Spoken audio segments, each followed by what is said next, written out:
Hola, buenos días o buenas tardes, dependiendo de la franja horaria en la que nos estéis escuchando. Somos Andrea Sánchez Vicente y Laura Liagaguza, profesoras de la Universidad Isabel I, y en la presente comunicación titulada ¿Cómo se trabaja la variación lingüística en el aula de lengua castellana y literatura?, analizaremos qué se ha dicho sobre las variedades lingüísticas en los distintos currículos de educación secundaria obligatoria y cómo se ha reflejado esto en los libros de texto. Para ello, seguiremos el orden siguiente. En primer lugar, haremos una breve introducción, seguida por algunas consideraciones teóricas que es importante remarcar. A continuación, analizaremos el currículo de lengua castellana y literatura de las 4 últimas leyes educativas, así como algunos libros de texto publicados en cada una de ellas. Y finalmente, compararemos los resultados obtenidos y terminaremos con las conclusiones pertinentes. Pues bien, comenzando ya con la introducción, uno de los cambios que se pueden observar en el currículo de la materia de lengua castellana y literatura en la presente ley educativa, la LOMLOE, frente a las anteriores leyes, es que se ha añadido un bloque de saberes dedicado a las lenguas y sus hablantes, en el que se pone de manifiesto la reflexión sobre las distintas variedades lingüísticas y el respeto hacia ellas. Por esta causa, y bajo la premisa de que consideramos que es necesario tratar y referirse a la variación lingüística en la educación secundaria, en esta comunicación nos proponemos analizar cómo se ha trabajado hasta el momento este contenido en el aula de lengua castellana y literatura. Para ello examinaremos, por un lado, si se incluía este tema en los 3 anteriores currículos y, de ser así, cómo lo hacía. Y por otro lado, veremos cómo se han tratado y se tratan en la actualidad las variedades lingüísticas en distintos libros de texto destinados a educación secundaria obligatoria, publicados en diferentes años y editoriales. En concreto, buscamos observar si existen diferencias y, en ese caso, explicar las implicaciones y las causas de estas. Pero antes de empezar con esta revisión, conviene clarificar qué entendemos por variación lingüística. El diccionario de términos clave de L la define como el uso de la lengua condicionado por factores de tipo geográfico, sociocultural, contextual o histórico. La forma como los hablantes emplean una lengua no es uniforme, sino que varía según sus circunstancias personales, el tiempo y el tipo de comunicación en que están implicados. En función del factor que determina el distinto empleo de una misma lengua, se consideran varios tipos de variaciones: la variación funcional o diafásica, la variación sociocultural o diastrática, la variación geográfica o diatópica y la variación histórica o diacrónica. De este modo, nos encontramos con que en la lengua existen diferentes tipos de variedades, como hemos introducido previamente. Las diafásicas o estilísticas, que son los rasgos lingüísticos que dependen de la situación comunicativa; las diastráticas o socioculturales, que son los rasgos lingüísticos que determinan el nivel sociocultural de un hablante; las diacrónicas o históricas, que son los rasgos lingüísticos que caracterizan una época determinada; y las diatópicas o geográficas, que son los rasgos lingüísticos que caracterizan una zona o un lugar. Teniendo todo esto en mente, nosotras nos proponemos analizar cómo se han referido y cómo han tratado la variación lingüística y las distintas variedades las 4 últimas leyes educativas. Como recordatorio, tenéis ahora mismo en pantalla todas las leyes educativas que se han ido aprobando en España desde el franquismo por orden cronológico. Por motivos de tiempo, nosotras únicamente hemos analizado la LOCE de 2002, la LOE de 2006, la LOMCE de 2013 y la ley actual, la LOMLOE, de 2020. Pero previamente existieron otras 4 leyes: la LOECE, la LODE, la LOGSE y la LOPEG, además de la Ley General de Educación. En la primera de las leyes que hemos examinado, la LOCE, hemos constatado que en el apartado de contenidos existe un bloque, el número 2, denominado Lengua y Sociedad, en el que se trata en primero de eso la variación espacial, es decir, los dialectos y hablas, que sería la variación diatópica. En segundo de la ESO tratan la variación social y estilística, que es la variación diastrática y la diafásica. En tercero de la ESO, el origen y la evolución de la lengua española, que sería la variación diacrónica. Y en cuarto de la ESO, el español de América, que de nuevo es la variación diatópica. Asimismo, también se habla en todos los cursos en el bloque de comunicación, que es el primer bloque, de las diferencias entre lengua escrita y hablada, que correspondería con la variación diafásica. Y en el bloque de estudio de la lengua, que es el tercer bloque, hablan de la norma culta de la lengua, que sería la variación diastrática.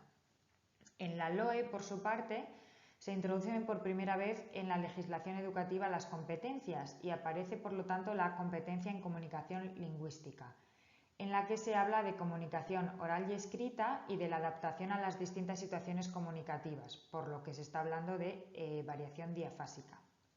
Igualmente en los contenidos, en los bloques 1 y 2, denominados escuchar, hablar y conversar y leer y escribir respectivamente, se habla de distintos textos orales y escritos dependiendo de la situación, y esto se estudia en todos los cursos.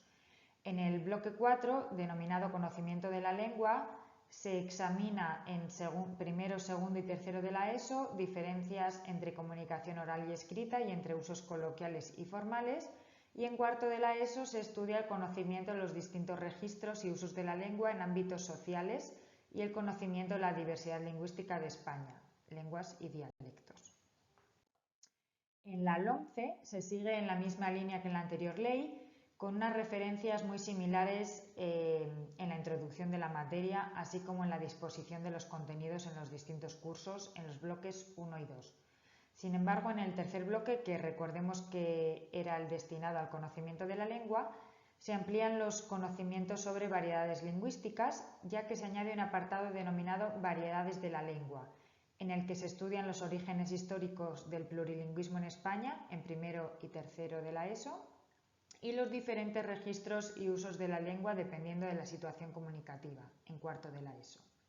Por último, en la LOMLOE, en la que, como sabéis, ya no hay contenido sino saberes básicos, se ha introducido un bloque de saberes, el bloque A, denominado las lenguas y sus hablantes, en el que se otorga un peso primordial a la variación lingüística y se hace especial hincapié en el respeto hacia ella, que también se aprecia en la competencia específica 1, en la que se destaca la diversidad lingüística y dialectal y el aprecio y respeto hacia ella. Como decíamos, en este bloque de saberes se estudia la diversidad lingüística y dialectal del propio centro educativo y de España y las estrategias de identificación de prejuicios y estereotipos lingüísticos en primero y segundo de la ESO. En tercer y cuarto de la ESO, por su parte, se añade a estos saberes el desarrollo sociohistórico de las lenguas de España y las características de las principales variedades dialectales del español, así como las de los sociolectos y los registros. Y ahora os dejo con mi compañera para que os explique ella el análisis del currículo que hemos hecho. Gracias, Andrea. Después de hacer el análisis del tratamiento que se hace del currículum a la variación lingüística, es el turno ahora de comprobar cómo se ha reflejado todo esto en los libros de texto y, por tanto, en las aulas de secundaria. En pantalla tenéis ahora mismo la nómina de libros que hemos podido analizar, que por motivos del formato no ha podido ser tan amplia como nos habría gustado. Concretamente, nuestro corpus se compone de 3 libros de primero de la ESO, 3 de segundo de la ESO, otros 3 de tercero de la ESO y 2 de cuarto de la ESO. Todos ellos de distintos años. De este modo se recogen 3 currículos educativos diferentes, pues no hemos encontrado disponibles manuales correspondientes a la LOE. Para primero de ESO, el libro de Edelvives tiene un bloque en cada unidad llamado Lengua y Sociedad, en el que se estudia variación diatópica, dialectología, diacrónica y un poco de diafásica. Sin embargo, son únicamente pinceladas teóricas, de una página aproximadamente. Además, en el bloque de comunicación enseña las diferencias entre lengua oral y lengua escrita. La editorial Micomicona divide el libro de primero de la ESO en 3 bloques: comunicación oral y escrita, conocimiento de la lengua y educación literaria. Dentro del bloque de conocimiento de la lengua, en la unidad 8, aparecen las variedades de la lengua y se distingue entre variedades geográficas, sociales y estilísticas. Asimismo, en el bloque de comunicación escrita se distingue entre la lengua oral y escrita, o sea, la variedad diafásica. Por último, la editorial Oxford incluye un apartado denominado Reflexión sobre la lengua, las lenguas y sus hablantes. En dicho apartado, concretamente en la unidad didáctica 12, se abordan las variedades lingüísticas y se distingue entre variedades geográficas, los registros lingüísticos y las fórmulas de tratamiento. En segundo de la ESO, el libro de Edelvives tiene de nuevo un bloque en cada unidad llamado Lengua y Sociedad, en el que en este caso se estudia variación diacrónica sobre todo, aunque también hay algo de diatópica, vuelve a ser la dialectología, y variedades estilísticas y sociales, o sea, diafásica y diastrática. De nuevo, son solo pinceladas teóricas, aproximadamente de una página. También en este libro, en el bloque de comunicación, enseña las diferencias entre lengua oral y lengua escrita. Micomicona utiliza en segundo de la ESO la misma división que en primero de la ESO.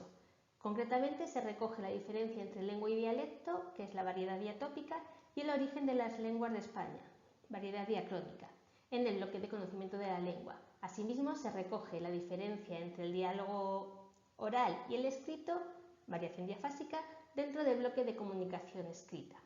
Por último, en el libro de Oxford, en el apartado de reflexión sobre la lengua, lenguas y sus hablantes, concretamente en la unidad 12, como pasaba antes, se abordan las variedades lingüísticas. Se distingue entre las variedades geográficas, los registros lingüísticos y la oralidad y la escritura.